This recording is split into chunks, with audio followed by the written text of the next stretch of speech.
आज आपसे एक बहुत ही अपने खास स्टूडेंट से मिलवाने के लिए सेशन में रखा है। निशांत राय जो है हमारा ओल्ड स्टूडेंट है। स्टार्टिंग में एनआईटी इलाहाबाद से बीटेक करने के बाद अभी जो है 17वीं जो बीपीएससी की का एग्जाम हुआ है और उसका जो रिजल्ट आया अभी, तो निशांत ने उसमें डीपीओ के पोजीशन पे इसका चयन हुआ है। तो सबसे पहले तो मैं निशांत को बहुत सारी बधाई देना चाहूंगा कि मतलब बीपीएससी एग्जाम जो है अपने आप में बहुत ही प्रेस्टिजियस एग्जाम होता है और उस पे डिस्ट्रिक्ट प्लानिंग ऑफिसर के पोस्ट पे निशांत का चयन हुआ। और निशांत जो है सिलेक्शन के बाद मुझसे मिलने आया है, बहुत खुशी की बात है। तो बहुत बहुत बधाई निशांत, थैंक आपने इतना बड़ा अचीवमेंट किया है। कैसा लग रहा है मतलब इस अचीवमेंट के बाद? जैसे ऑब्वियस सी बात है, बीपीएससी क्वालिफाई करना किसी भी स्टेट के लिए, स्टेट पीसीएस क्वालिफाई करना किसी बच्चे के लिए बहुत अच्छा होता है। तो क्या फील करते हैं आप, कैसा फील हो रहा है? सबसे पहले धन्यवाद सर। और आपसे मिलके खुशी हुई काफ़ी दिन बाद, मतलब 11-12 टाइम पे आपसे मिलता था उस टाइम पे। फिर सर सिलेक्शन के बाद से तो काफ़ी खुशी हुई, और खुशी से ज़्यादा एक संतुष्टि हुई, सेटिस्फेक्शन हुआ, क्योंकि खुद को लग रहा है कि नहीं, मैंने ये चीज़ कर ली, फाइनली हो गया। तो खुद को कभी ये नहीं बोलूँगा कि मैंने स्टार्ट करी थी और नहीं हो पाया। तो ये चीज़ काफ़ी रिग्रेट होता है मुझे। तो आज सिलेक्शन के बाद से काफ़ी खुशी भी है, और उससे ज़्यादा संतुष्टि है कि नहीं, अंत में मैंने कर लिया ये चीज़। आसान तो नहीं होगा बिल्कुल। जैसे मैं जहाँ तक फील करता हूँ, किसी भी चीज़ की तैयारी स्टार्ट करते हैं आप, तो जैसे जनरली जो है पेरेंट्स को रहता है कि बच्चा जो है एनआईटी से पढ़ा है, तो एनआईटी से पढ़ने के बाद जो है बच्चा कुछ अच्छी जॉब करे, कुछ कमाए। तो आपको भी ये हुआ होगा कि कॉलेज के बाद जो है पेरेंट्स सोचेंगे कि बच्चा जो है अच्छी कंपनी में जॉब करे, कमाए और मतलब उसके बाद जो है हमें सपोर्ट करे। तो ऐसा परेशानी तो हुआ होगा? सर ऐसी परेशानी हुआ था मुझे, मैं जब जॉब कर रहा था, और मुझे जब छोड़ना हुआ तो काफ़ी ज़्यादा पेरेंट्स को मनाने के लिए बहुत ज़्यादा एफर्ट मारने पड़े थे, लगभग 6-7 महीने। क्योंकि उस टाइम पे थोड़ा मेरी ज़रूरत भी थी संभालने की, फाइनेंशियल सपोर्ट था, और उसी टाइम में मैं वापस उनसे सपोर्ट मांग रहा हूँ। तो पूरा का पूरा अगले 3 साल तक जो भी उनके प्लान्स थे, जो भी उन्होंने सोच रखा था, सबने अपनी अपनी सबको अपनी अपनी ज़िंदगी थोड़ी रोकनी पड़ती। उसके बाद मेरे में इन्वेस्ट करना पड़ता, मुझे सपोर्ट करना पड़ता, और उनके लिए भी आसान नहीं था, लेकिन बहुत ज़्यादा मुश्किल था। लेकिन अंत में मैं कहूँगा कि थोड़ी वो मैच्योरिटी से सोचे, थोड़ा बहुत अपनी चीज़ों को, अपने थॉट प्रोसेस को, या अपनी जो भी लाइफ के प्लान्स थे उनको पीछे करके मुझे आगे किया। और अंत में उनको धन्यवाद देना चाहता हूँ। मुश्किल था, लेकिन परिवार की वजह से आसान हो पाया। हाँ, ये तो बिल्कुल सही बात है। जैसे जिस टाइम ऑब्वियस सी बात है कि कॉलेज के तुरंत बाद जो है एक फैमिली का रहता है कि हाँ बच्चा जो है जेई की तैयारी किया, एनआईटी से पढ़ाई कर लिया, अब कॉलेज के बाद बच्चा मुझे सपोर्ट करेगा, परिवार को जो है कुछ फाइनेंशियल सपोर्ट मिलेगा और भी चीजें होंगी। उस स्टेज में अगर बच्चा बोले कि नहीं मैं जॉब छोड़ रहा हूँ, मैं आगे प्रिपेयर करूंगा, प्रिपरेशन के लिए जा रहा हूँ, तो थोड़ा सा अनसर्टन एक्चुअली। नहीं, फैमिली ये नहीं चाहता कि आप तैयारी ना करें, लेकिन जब जॉब छोड़ने की बात आती है तो वहां पे थोड़ा सा पेरेंट्स को लगता है कि जॉब छोड़ेगा, क्या पता होगा नहीं होगा आगे। तो जो मतलब अपने से ज्यादा जो है पेरेंट्स जो है बच्चे के बारे में सोचता है कि इसकी लाइफ कहीं अनसर्टेन तो नहीं हो जाएगी। हाँ। तो उसको लेके जो है पेरेंट्स जो है मतलब थोड़ा सा हमेशा कंसर्न रहते हैं। जी। तो उसमें उनको मनाना टफ रहा होगा। बहुत ज़्यादा टफ था सर। साथ ही साथ आपको भी तो थोड़ा डर लगता ही होगा कि मतलब तैयारी के लिए जा रहे हैं, जॉब छोड़ के जा रहे हैं। सर शुरू में तो ऐसा, हर तैयारी स्टार्ट करने से पहले हर स्टूडेंट के थोड़ा कॉन्फिडेंस होता है कि कर लेंगे, छोड़ ही तो रहे हैं, मतलब लास्ट में साबित कर देंगे कि मैंने कर लिया।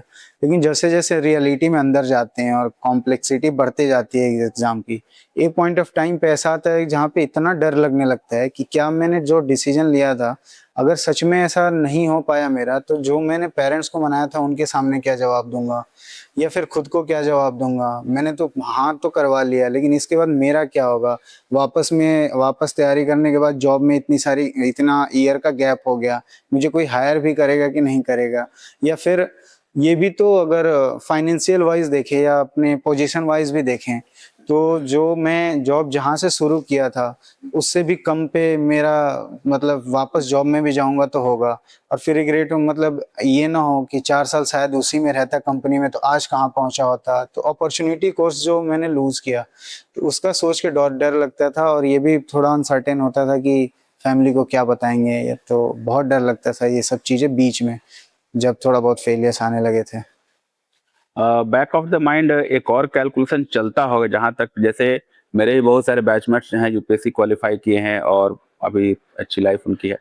तो लेकिन जब प्रिपरेशन के टाइम में था तो एक कैलकुलेशन जैसे उनके दिमाग में, जैसे एक दो लोगों से बातचीत करके पता चलता है कि जैसे जॉब छोड़ के जो जाते हैं तो जॉब में तो एक फिक्स सैलरी मिलती रहती है, तो जितनी बार नहीं होता है, जितने साल नहीं होता है, उनके दिमाग में रहता है कि अगर मैं जॉब करता तो इतना पैसा अभी तो मेरे पास होता। फॉर एग्जाम्पल अगर 1 लाख की किसी की सैलरी है और साल भर जॉब नहीं किया तो 12 लाख तो लूज हो गया, प्लस अगले साल कहीं इंक्रीमेंट हो गया तो अगले साल हो सकता है 15 लाख लूज कर गया, और ऐसे अगर 4 साल नहीं हुआ तो 50 लाख से ऊपर लूज कर गया। तो मतलब हर चीज उसके दिमाग में चलता है कि मतलब मैं पैसा भी लूज कर रहा हूँ, टाइम भी जा रहा है, अगर नहीं होगा तो पैसा भी जाएगा, टाइम भी जाएगा। तो ये सब थॉट तो आते होंगे दिमाग में। सर ये हर अल्टरनेट डे पे आते थे, ये हर यूपीएससी एस्पिरेंट का जो जॉब छोड़ के आया उसका रेगुलर थॉट होता है ये, मतलब हर आए दिन वो सोचता रहता है। जैसे एक बार अभी रिसेंटली हाल में ही था कि मेरे 3.5-4 साल में कितने खर्चे हुए, 4 सवा 4 साल अभी हो गए मेरे को, मुझे तो मैं जोड़ रहा था ऐसे ही, तो एक हाइपोथेटिकल ऐसे ही फिगर बता रहा हूँ, मतलब मैंने मान लिया कि चलो 15-20 लाख खर्च हो गया मेरे दिल्ली में रहते रहते। फिर सोचा कि अगर मैं जॉब कर रहा होता तो तब तक मेरी सेविंग मतलब कम से कम मैं 35 लाख कमाया होता, टोटल मिला के होता है। एक तो मैं तैयारी में इन्वेस्ट कर रहा हूँ, ऊपर से मैं जॉब वाली पैसे छोड़ रहा हूँ, तो 55 लाख मैंने सोचा कि आधा हाफ करोड़पति तो होता अगर मैं करता। फिर तो ये सब चीज़ें थोड़ी डरावनी होती है, लेकिन एक टाइम के बाद हम थोड़ा मैच्योरिटी से डील करते हैं, सोचते हैं कि नेगेटिव जो चीज़ दे रही है उसको सोचते नहीं है, ठीक है आगे बेहतर होगा, इस मतलब ये सब चीजें नहीं सोचते, क्योंकि वो फिर थोड़ा बैक ले जाती है, थोड़ा परेशान करती है चीजें, इतने सारे मतलब अपना एक लॉस सोच रहे हैं ना हम।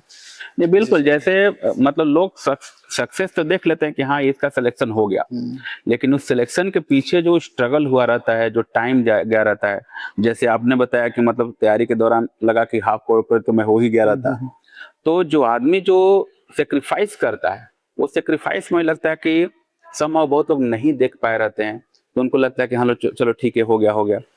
या वो मतलब वो जो मुझे मेरे हिसाब से जो लगता है कि जो सेक्रीफाइस दे के और वो सिलेक्शन होता है ना, मतलब अगर पूरा कोई उसका जर्नी देखे तब समझ में आएगा कि ये बंदा जो है मेंटली कितना स्ट्रगल किया होगा। लोग उसके साथ के लोग अच्छी इनकम कर रहे हैं, अच्छी लाइफ एंजॉय कर रहे हैं, फेसबुक सोशल मीडिया सब पे पोस्ट देखता होगा कि भाई वो वहाँ विदेश घूमने गया है, वो उस शहर में जाके एंजॉय कर रहा है, पार्टी कर रहा है, और मैं कहाँ एक 10 बाई 10 के रूम में बैठ के इधर से उधर एनसीईआरटी रट रहा हूँ। तो मतलब कैसे खुद को मनाते थे? सर मनाना बहुत मुश्किल होता था इस चीज को, क्योंकि अगर अगर मान लो आप एक एक एक स्टेप सोचते हो कि चलो मैं सोशल मीडिया डिलीट कर देता हूँ, दिखेंगे नहीं, लेकिन उनका क्या, जो तुम्हारे 10 साल से दोस्त है वो फोन कर दें, तो फोन तो आप अवॉइड नहीं कर सकते, तो बात करेंगे भी तो रेगुलर बताएंगे हमने ये किया, या फिर कभी आपसे मिलने ही दिल्ली में आ गए। तो आप एक स्टूडेंट्स हो जो 20-25 हज़ार में 20 हज़ार में चला रहे हो, जिसमें 10-12 हज़ार आपका रेंट ही जा रहा है, आपने हर दिन का एक्सपेंडिचर प्लान कर रखा है कि आज 150 रुपये से ज़्यादा नहीं करना, 200 रुपये से ज़्यादा नहीं करना, और वो आ रहे हैं, वो कमा रहे हैं, आए और 20 हज़ार खर्च कर दिया आपके सामने, और फिर वो उनका मतलब जो जीने का तरीका, लाइफस्टाइल, फिर कहीं ना कहीं में वापस रूम में आते हो सोचते हो कि कहाँ हूँ मैं, ये मैं कर सकता था लेकिन मैं कैसे मतलब डील करूं इन सब चीज़ों को। फिर सोशल मीडिया भी मतलब रेसिस्टेंट करना बहुत मुश्किल होता है। सोशल मीडिया पे अगर कोई दिख जाए कि ये कहीं घूम रहा है, चाहे हर चीज़ का एक फियर ऑफ मिसिंग आउट तो होता है, फोमो होता है, बहुत ज़्यादा होता है। इसको मैनेज करने का मेरा एक ही तरीका था, मैं एक जैसे थोड़ा अजीब लगेगा लेकिन मैं अपना एक टैगलाइन ऐसे अपने नोटिस बोर्ड पे भी रूम में जहाँ पढ़ता था चिपका लिया था कि मेरा अपना टाइम आएगा।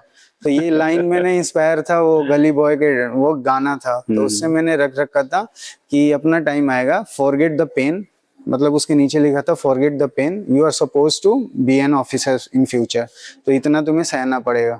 तो ये सब चीज़ें जब ये सब तो आती थी, सीधा फिर नोटिस बोर्ड देखता था, फिर 2-4 चीज़ें अपने दिमाग में लगाता था कि नहीं ठीक है वो सब बात की बातें, वापस कैसे फिर इस जिंदगी में आना है, तो मैं तुरंत इस जिंदगी में आता था, उस थॉट को बहुत ज़्यादा बढ़ने नहीं देता था क्योंकि वो फिर बहुत परेशान करती है। हाँ, बहुत मतलब स्ट्रांग विल पावर चाहिए उन सारी चीज़ों को। जैसे आपने बताया कि ये एकदम बहुत अच्छा एग्जांपल बताया आपने कि आप जो है 10 बाई 10 के रूम में बैठ के अपना डेली का बजट के हिसाब से चल रहे हैं कि चलो भाई आज 100 रुपये खर्च करेंगे, आज 200 रुपये खर्च करेंगे, और सामने आपका दोस्त मिलने आया और 10,000 20,000 खर्च करके चला गया, तो आपको लगेगा कि देखो भाई लाइफ तो यही इंजॉय कर रहा हम तो फालतू में टाइम वेस्ट कर रहे हैं। तो उन सब चीज़ों को कंट्रोल करके, और हाँ ये मोटिवेशन का बहुत जरूरत होता है इसमें, तो सही मोटिवेशन है मतलब कि हाँ अपना भी टाइम आएगा, जी सर। तो उसको लेके आप चले तो नहीं बहुत अच्छा है। हाँ ये भी है, जैसे मतलब यूपीएससी का भी इंटरव्यू हुआ है आपका, तो यूपीएससी और बीपीएससी के बीच में कैसे मतलब जो है एक होता है कि दोनों का पैटर्न थोड़ा डिफरेंट है। तो आप यूपीएससी की तैयारी के लिए गए, स्टार्टिंग में कुछ शायद फेल्यूर्स भी आपने देखा, फिर उसी के दौरान आपने फिर से सोचा कि बीपीएससी ट्राई करते हैं। तो एक टाइम था कि यूपीएससी का भी प्रॉब्लम्स हुआ, बीपीएससी का भी हुआ, मतलब कैसे मैनेज किए, थोड़ा सा बताइए उसके बारे में डिटेल। सर शुरू में तो मेरा कंप्लीटली फोकस यूपीएससी पे ही था। बीपीएससी 2022 में मैंने इसलिए दे दिया था कि एक एग्जाम में जाके मुझे एक फियर जो होता है वो वाली चीजें, या फिर मुझे देखना था वो सब चीजें, इंटरेस्टिंग था बहुत ज्यादा, क्योंकि मैं जॉब छोड़ के आया था और ये तैयारी कर रहा था। उस टाइम पे मैं फ्री भी था, थोड़ी कोचिंग की छुट्टी वगैरह थी और मैं बिहार आया हुआ था, तो भरा तो था, मेरी दीदी ने मेरा भर दिया था। 2022 में मैं देख सेंटर पे चला गया, दिया भी एग्जाम और अच्छा लगा, देखे अच्छा फील हुआ, मोटिवेशन मिली कि नहीं नहीं मैं आऊंगा एक दिन फुल प्रिपेयर्ड होके। फिर मैंने बीपीएससी का शुरू से ही होप जो था वो बीपीएससी, उसके बाद से मैंने भूल ही गया, हटा दिया था, मैं यूपीएससी का ही कर रहा था उस टाइम पे। तो जब यूपीएससी 2024 मेरा नहीं हुआ तो उसमें बहुत बड़ा सेटबैक लगा था मुझे। मतलब ऐसा था ऑलमोस्ट मैंने प्रिपरेशन क्विट कर दी थी कि ये अभी खींच रहा था बस कि मतलब मैं, ऐसा होता है कि प्रीवी फेल करते हो तो आप अगले साल मेंस के लिए ही तैयारी करते हो।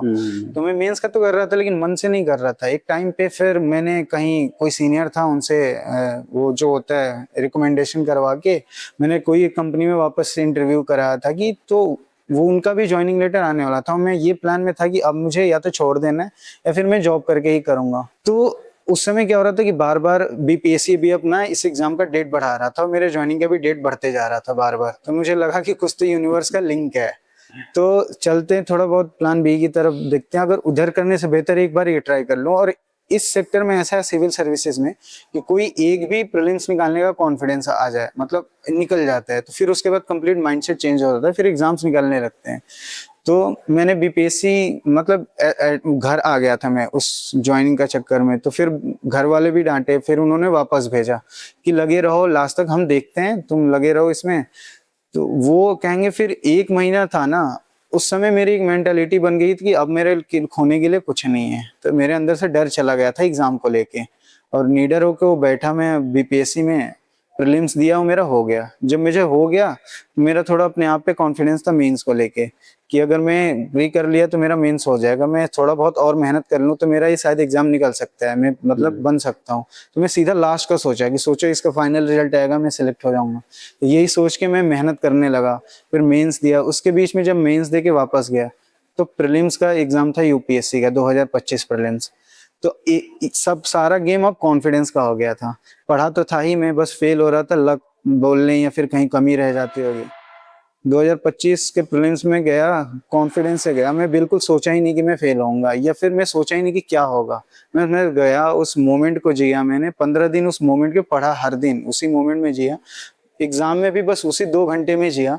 फिर मैं सीसेट का भी नहीं सोच रहा था, ब्रेक लिया, ब्रेक में भी मतलब थोड़ा बहुत एंजॉय किया, फैमिली से घर पे बात की, सीसेट दिया।